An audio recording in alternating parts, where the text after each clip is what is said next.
할렐루야. 오늘은 7월 13일 목요일입니다. 오늘도 정신 매일 예배 함께 하시는 성도님들 한 분 한 분 사랑하고 축복합니다. 다 같이 사도신경을 고백하며 예배 자리로 나가겠습니다.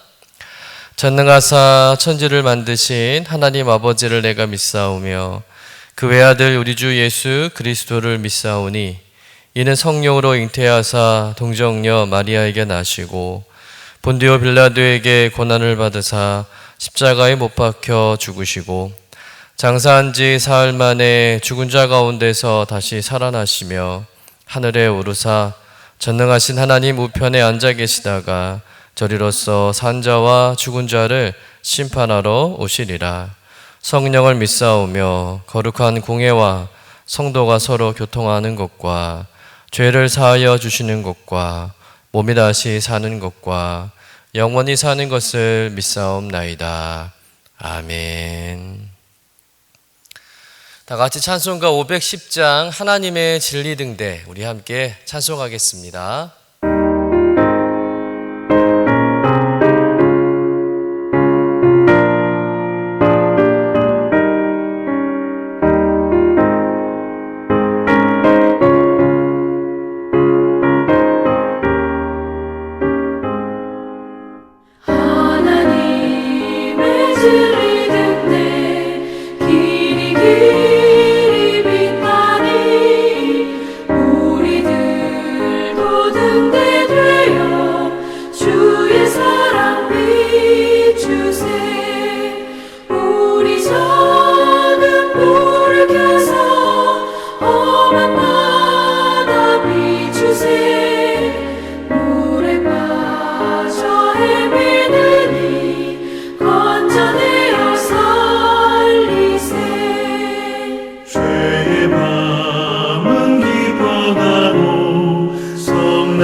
다 같이 매일의 기도 함께 드리시겠습니다. 참 평강의 주님, 오늘도 새로운 하루를 주시고 복되게 하시니 감사합니다. 하늘에 속한 자 하나님의 자녀로서의 삶을 권세로 살게 하시며 오직 하나님의 말씀을 즐거워하며 따라 살게 하심을 감사드립니다. 다윗처럼 오직 우리 주님만을 내 앞에 모시고 오직 주님만이 우리의 전부이심을 고백하는 삶이 되게 하시고 그러므로 인해 주님께서 늘 우리의 전부가 되어 주심을 경험하고 누리는 삶이 되게 하옵소서. 우리의 가정과 교회를 위해 기도합니다. 일터를 위해 간구합니다. 나라와 민족들을 위해 주님의 은혜를 구합니다. 구원과 치료와 회복의 은혜를 내려주셔서 어그러진 모든 것들이 바로 세워지게 하시고 평화를 이루게 하옵소서. 이제 일상이 된 경건의 일과를 통해서 성령의 충만, 성도의 영화를 이루게 하옵소서. 주님 사랑합니다. 언제나 자기 눈동자와 같이 우리들을 사랑하시는 주 예수 그리스도의 이름으로 기도드립니다. 아멘. 오늘 우리에게 주시는 하나님의 말씀은 사도행전 10장 1절에서 16절까지의 말씀입니다. 함께 받들어 읽겠습니다. 가이사랴에 고넬료라 하는 사람이 있으니 이달리아 부대라 하는 군대의 백부장이라. 그가 경건하여 온 집안과 더불어 하나님을 경외하며 백성을 많이 구제하고 하나님께 항상 기도하더니 하루는 제9시쯤 되어 환상 중에 밝히 봄에 하나님의 사자가 들어와 이르되 고넬료야 하니 고넬료가 주목하여 보고 두려워 이르되 주여 무슨 일이니까? 천사가 이르되 내 기도와 구제가 하나님 앞에 상달되어 기억하신 바가 되었으니 내가 지금 사람들을 요빠에 보내어 베드로라 하는 시몬을 청하라. 그는 무두장이 시몬의 집에 유숙하니 그 집은 해변에 있다 하더라. 마침 말하던 천사가 떠나매 고넬료가 집안 하인들과 부하 가운데 경건한 사람 하나를 불러 이 일을 다 이르고 요빠로 보내니라. 이튿날 그들이 길을 가다가 그 성에 가까이 갔을 그때에 베드로가 기도하려고 지붕에 올라가니 그 시각은 제6시더라. 그가 시장하여 먹고자 하매 사람들이 준비할 때에 황홀한 중에 하늘이 열리며 한 그릇이 내려오는 것을 보니 큰 보자개 같고 내 귀를 메어 땅에 들이웠더라. 그 안에는 땅에 있는 각종 네 발 가진 짐승과 기는 것과 공중에 나는 것들이 있더라. 또 소리가 있으되 베드로야 일어나 잡아 먹으라 하거늘 베드로가 이르되 주여 그럴 수 없나이다. 속되고 깨끗하지 아니한 것을 내가 결코 먹지 아니하였나이다 한데 또 두 번째 소리가 있으되 하나님께서 깨끗하게 하신 것을 내가 속되게 하지 말라 하더라. 이런 일이 3번 있은 후 그 그릇이 곧 하늘로 올려져 가니라. 이는 하나님의 말씀입니다. 아멘. 사도행전은 한마디로 말해서 하나님의 선교의 역사를 기록하고 있습니다. 수많은 영혼들이 예수 그리스도를 영접함으로 인해서 복음이 확산되고 또 이 땅에 하나님의 나라가 세워져 가는 하나님의 역사를 기록한 말씀이 사도행전이죠. 그런데 이 하나님의 선교의 역사에 있어서 언제나 걸림돌이 되는 것이 하나 있었습니다. 그것은 바로 이방인들 향한 유대인들의 편견과 고정관념이었습니다. 복음이 유대 땅 예루살렘에서 시작되다 보니 또 복음의 주체가 유대인들이다 보니까 유대인들은 구약에서처럼 복음은 자신들만의 것이라고 생각을 하는 것이죠. 그리고 여전히 이방인들 향해서는 마음을 열지 않는 겁니다.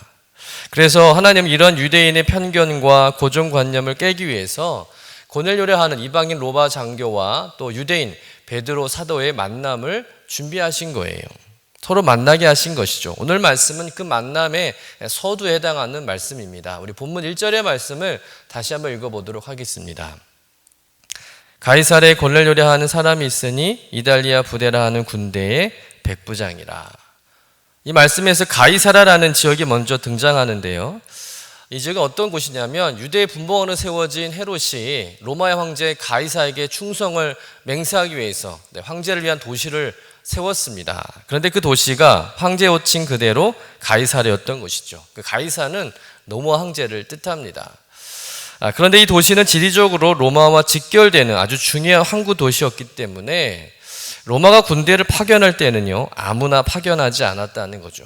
로마가 가장 신임 많은 장교, 또 로마 사회에서 가장 엘리트에 해당하는 사람만 특별히 선별해서 보내는 곳이 가이사랴였던 것입니다. 그런데 고넬료가 그런 일에 그런 곳에 선택받았다는 것이죠. 그만큼 고넬료라는 사람은 로마 사회에서 엘리트였고 또 신임받는 군대 장교였습니다. 또 백부장이라고 했는데 자기 휘하에 100명의 군사를 지휘하는 직위로 오늘날로 말하면 중대장급 되는 그런 사람이죠. 고넬료는 가이사랴에서 치안을 담당하는 높은 그런 로마 장교였던 것입니다. 그런데 오늘 말씀해 보니까 고넬료에 대해서 아주 특별한 소개가 이어지고 있습니다. 2절 말씀 같이 읽어보도록 하겠습니다. 그가 경건하여 온 집안과 더불어 하나님을 경외하며 백성을 많이 구제하고 하나님께 항상 기도하더니. 고넬료는 분명 로마 사람으로 이방인입니다. 그런데 그런 이방인이 경건하여 그의 온 집안이 하나님을 경외했다 이렇게 기록하고 있습니다. 이 말은 곧 고넬료가 유대교 신앙을 받아들인 이방인이었다는 것이죠.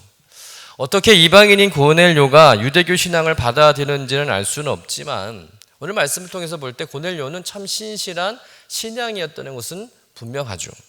그래서 직접 회당 예배에도 참여하기도 하고요. 또 유대교의 가르침을 잘 받았습니다. 또 기도도 많이 했어요. 거기에 고넬료는 유대인들을 돕고자 구제도 많이 했다는 거죠. 그래서 주변에서 이 고넬료라는 이방인은 아주 경건한 이방인으로 인정받고 칭찬받는 그런 사람이었습니다. 그러던 어느 날 이 고넬료가 평상시 기도하던 대로 기도 중이었는데 그 기도 중에 환상을 보게 되죠. 그 환상의 내용은 뭐겠습니까? 지금 욥바에 있는 베드로를 청하는 말씀이죠. 베드로를 불러서 말씀을 들으라는 것입니다. 요즘 말로 말하면 베드로 목사님을 초청해서 신방을 받으라는 그런 환상이었어요. 그래서 이 고넬료는 환상 중에 천사의 말을 듣고는 곧바로 욥바에 사람을 이제 보내게 됩니다. 그런데 신기하게도 이런 일이 진행되는 동안 욥바에 머물고 있는 베드로도 환상을 보게 돼요. 그러니까 고넬료가 보낸 사람들이 욥바에 도착할 무렵에 베드로 역시 기도 중에 이제 환상을 보게 되는데 그 환상이 어떤 환상이었습니까? 우리 본문 11절에서 15절 말씀 같이 읽어보도록 하겠습니다. 하늘이 열리며 한 그릇이 내려오는 것을 보니 큰 보자기 같고 내 귀에 메어 땅에 들이었더라. 그 안에는 땅에 있는 각종 네 발 가진 짐승과 기는 것과 공중에 나는 것들이 있더라.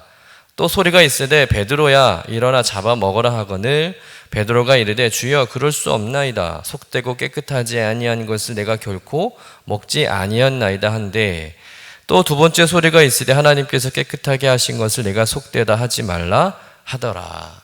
이 말씀 어떤 환상을 말하고 있습니까? 하늘이 열리고 큰 보자기가 하늘에서 내려오는데 그 보자기 안에는 어떤 것들이 있었을까요? 오늘 말씀 그대로 네 발 가진 짐승과 기는 것과 공중에 나는 것들이 담겨져 있었다는 거예요. 쉽게 말해서 그 보자기 안에는 돼지, 물개, 뱀, 독수리 이런 것들이 담겨져 있었다는 것이죠. 그런데 이어서 주님의 음성이 들린 겁니다. 베드로야 일어나서 그것들을 잡아먹으라는 음성이에요. 주님께서 베드로에게 보자기 안에 있는 짐승들을 잡아먹으라고 말씀하신 겁니다. 우리나라 남성들이라면 감사하면서 얼른 잡아먹었겠죠. 물개, 뱀, 다 보양식 음식 아니겠습니까? 그런데 베드로는 그럴 수 없다고 합니다. 그냥 점잖게 사용한 것이 아니라 아주 정색을 하면서 극도로 혐오하면서 거절을 합니다. 왜일까요? 그는 유대인이기 때문에 그렇습니다. 즉 보자기 안에 있는 짐승들은 유대인들이 결코 먹을 수 없는, 먹어서는 안 되는 그런 것들이었던 것이죠.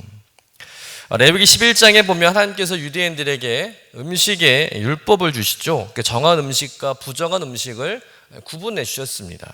그런데 지금 베드로가 본 보자기 안에 있는 짐승들은 하나같이 부정한 음식에 해당되는 것들이었다는 거예요.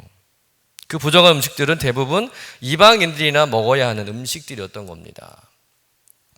하나님께서 이런 음식 규정을 주신 이유가 있죠. 위생상의 문제도 있겠지만 가장 중요한 것은 부정한 음식으로 규정된 것들은 대부분 우상 숭배에 사용된 음식이었기 때문에 그 음식을 먹음으로 인해서 이스라엘 백성들이 우상 숭배에 참여하는 것을 막고자 한 것이었습니다. 그런데 이런 음식의 규정과 관습이 이 바벨론 포로 기한 이후에 유대 공동체가 다시 이제 세워지면서 주의 이방인들과 유대인들을 구분하는 엄격한 기준이 되었다는 겁니다.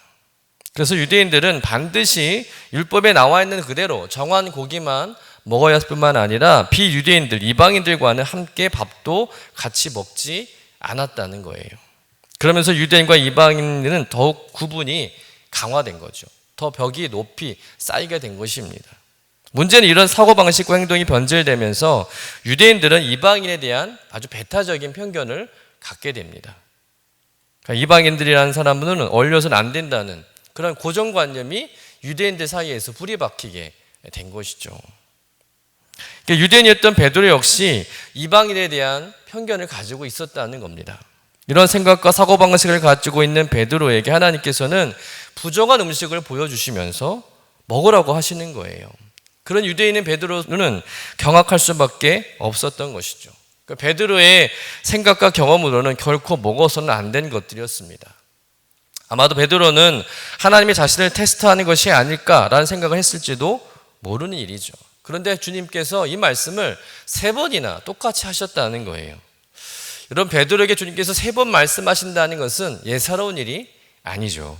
주님께서 베드로에게 새벽 다 굴기 전에 내가 3번 나를 부인하겠다라는 말씀도 하셨고요. 또 부활하신 후에 갈릴리 해변에서는 내가 나를 사랑하느냐 3번 물으시고 또 내 양을 먹이라 또 3번 말씀하지 않으셨습니까? 그래서 이번에도 주님께서도 3번을 말씀하시니까 베드로의 입장에서는 이걸 그냥 예사롭게 넘길 수가 없는 것이죠. 자신을 시험하는 것도 아니고 이건 진짜 하나님의 명령으로 들려지는 거예요. 하지만 베드로는 여전히 당혹스러웠습니다. 고민스러운 것이죠. 도대체 이 환상과 이 말씀이 무엇을 의미하는지 알 수가 없어서 혼란스러웠던 것입니다. 여러분, 그렇다면 주님께서 왜 부정한 음식으로 가득 찬 이 보자기를 내리시며 베드로에게 잡아먹으라고 말씀하시는 것일까요? 이 말씀은 사실 음식에 대한 것이 아니죠. 이 이면에 담긴 뜻이 있어요. 그것은 이 베드로가 고넬료를 만나면서 이제 밝히 드러나게 됩니다. 결론부터 말씀을 드리자면 베드로가 본 환상은 단지 음식의 문제가 아니라 하나님께서 유대인인 베드로가 갖고 있는 고정관념과 편견을 뒤흔드신 것입니다. 즉 음식을 이유로 이방인들에게 배타적인 편견을 갖고 있는 유대인들의 고정관념을 깨시기 위한 그런 환상이었다는 것이죠. 은식법을 명분으로 그러한 고정관념을 가지고 부정한 음식을 먹는 이방인들을 무조건 부정한 죄인이라고 정죄하고 차별하고 그래서 그들을 거절한다면 어찌 이방인들에게 다가가서 복음을 전할 수 있겠냐는 거죠. 성령의 강림으로 교회가 세워지고 날마다 많은 사람들이 주께 돌아왔지만 대부분 유대인들이었습니다. 사도들도 열심히 전도했고 또 박해로 인해 흩어진 성도들이 사방에서 흩어져서 복음을 전했지만 대부분 유대인이었지 이방인들에게는 복음이 제대로 전해지지 않았던 것이죠. 여전히 복음의 주체가 되는 유대인 사도들과 그리스도인들은 이방인들을 꺼려했습니다. 이방인들을 멀리했다는 것이죠. 이런 상황이니 어찌 복음이 전해질 수 있겠냐는 거예요. 어떻게 복음이 땅끝까지 전해질 수 있겠냐는 것이죠. 예수님께서 승천하시면서 성령을 보내주시겠다고 약속하시면서 뭐라고 말씀하십니까? 너희가 성령을 받고 예루살렘과 온 유대와 사마리아와 땅끝까지 이르러 복음을 전해서 모든 족속을 제자 삼으라 라고 분부하셨는데, 명령하셨는데 당시 사도들과 유대인 기독교인들은 이 유대교의 뿌리 깊은 고정관념과 배타적인 편견에 묶여서 이방인들에게 복음을 전하는 것을 꺼려했다는 거예요. 이방인들은 그저 남이었다는 것이죠. 결국 주님의 명령에 순종하지 않고 있었던 겁니다. 그래서 주님은 이 베드로와 고넬료의 만남을 통해서 이런 잘못된 편견과 고정관념을 깨고 계신 거예요. 그것도 유대인 출신의 베드로, 교회에서 가장 영향력 있는 최고 지도자 아닙니까?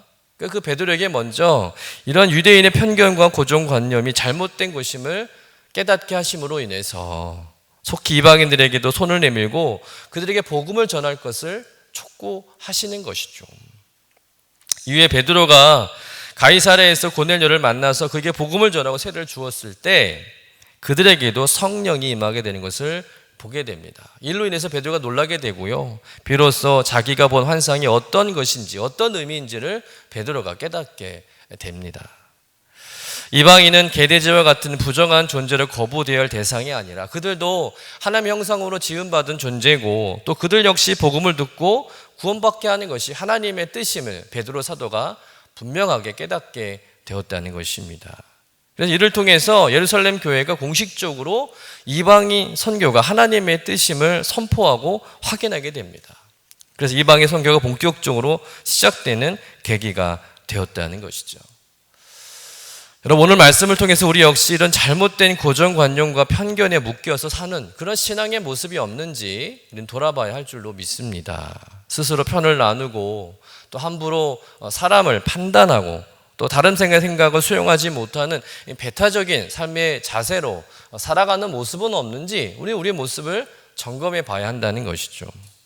사실 인간이라는 존재는 자기 안에 있는 고정관념이 깨지는 것을 굉장히 두려워하고 불편해합니다. 예를 들어서 예배 드릴 때도 보면 늘 앉아서 예배 드리는 내 자리가 있지 않습니까? 그런데 어느 날 다른 사람이 내가 앉던 그 자리에 앉음으로 인해서 내가 다른 자리에 앉아 예배를 드리면 굉장히 불편함을 느낍니다.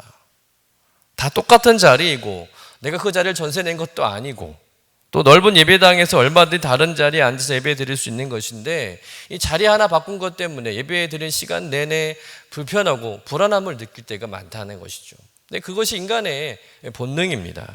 내가 지금까지 경험하고 익숙해져 있고 또 틀에 짜여진 것들이 깨지는 것을 인간은요 굉장히 두려워하죠. 싫어합니다. 그런데 그런 고정관념과 틀이 깨지지 않으면 절대 발전이 없다는 것이죠. 성장이 없다는 겁니다. 오히려 그것이 우리의 삶을 앞으로 나아가지 못하게 하고요. 우리의 삶에 부어지는 하나님의 은혜와 축복을 가로막는 걸림돌이 될 수 있다는 거예요. 우리가 신앙생활 하면서 특히 오래되고 당연한 것이라고 생각하는 것들이 굳어지고 또 고정관념이 될 때가 있습니다. 편견이 될 때가 있어요. 근데 문제는 그런 고정관념과 편견이 하나님의 역사를 방해할 수 있다는 겁니다. 마치 유대교가 그랬던 것처럼 말이죠. 여러분, 우리는 편견을 버려야 할 줄로 믿습니다. 고정관념이 깨져야 할 줄로 믿습니다. 내가 옳다고 해서 다 옳은 것은 아니에요. 여러분, 복음은 그 어떤 경우에도 차별하지 않습니다. 복음은 그 어떠한 배타적인 편견과 고정관념을 거부합니다. 복음은 우리를 자유케 합니다. 모든 차별과 편견과 고정관념은 십자가에서 사라졌습니다. 그러니 우리 안에 있는 굳은 생각과 편견으로 인해서 사람들에게 상처 주면 안 된다는 것이죠. 사람을 차별해서는 안 된다는 겁니다. 무엇보다도 하나님의 뜻을 가로막고 하나님의 역사를 방해하는 일을 해서는 절대 안 되는 것이죠. 그러기 위해서는 우리의 마음이 새로워져야 할 줄로 믿습니다. 우리의 가치관이 변해야 할 줄로 믿습니다. 진정 복음의 사람이 되어야 할 줄로 믿습니다. 모든 차별과 편견과 굳은 생각을 거부하고 모든 고정관념을 모여화시키는 예수 그리스도의 십자가의 그 복음에 푹 젖어서 사람을 차별하지 않고 만나는 모든 사람들을 사랑하고 축복하고 모든 경계를 넘어서 모두에게 복음을 전하는 저와 여러분 되시기를 주님의 이름으로 간절히 축원합니다. 기도하겠습니다. 주님, 베드로의 고정관념과 편견을 깨시기 위해서 일하셨던 것처럼 우리 안에도 깨져야 할 고정관념, 편견들이 있사오니 우리를 찾아오셔서 우리의 생각을 내려놓게 하시고 잘못된 가치관들이 고쳐지는 역사가 있게 하여 주시옵소서. 혹여 내 생각이 복음을 막고 하나님의 축복과 은혜를 막는 것은 아는지 두렵습니다. 주님, 오직 하나님의 선하시고 기뻐하시고 온전하신 뜻이 무엇인지를 분별하게 하시고 우리를 자유케 하고 온전케 하는 복음에 사로잡혀 살게 하여 주시옵소서. 내 기준으로 타인을 판단하고 재단하지 않게 하시고 언제나 하나님의 말씀과 복음의 시선으로 바라보며 사랑하고 섬기는 삶이 되게 하여 주옵소서. 그래서 우리를 통해 수많은 사람들이 주님께 돌아오고 구원받게 되는 은혜의 역사를 보게 하여 주옵소서. 감사드리며 예수님의 이름으로 기도드립니다. 아멘. 하늘에 계신 우리 아버지여, 이름이 거룩히 여김을 받으시오며 나라가 임하시오며 뜻이 하늘에서 이루어진 것 같이 땅에서도 이루어지이다. 오늘 우리에게 일용할 양식을 주시옵고 우리가 우리에게 죄 지은 자를 사하여 준 것 같이 우리 죄를 사하여 주시옵고 우리를 시험에 들게 하지 마시옵고 다만 악에서 구하시옵소서.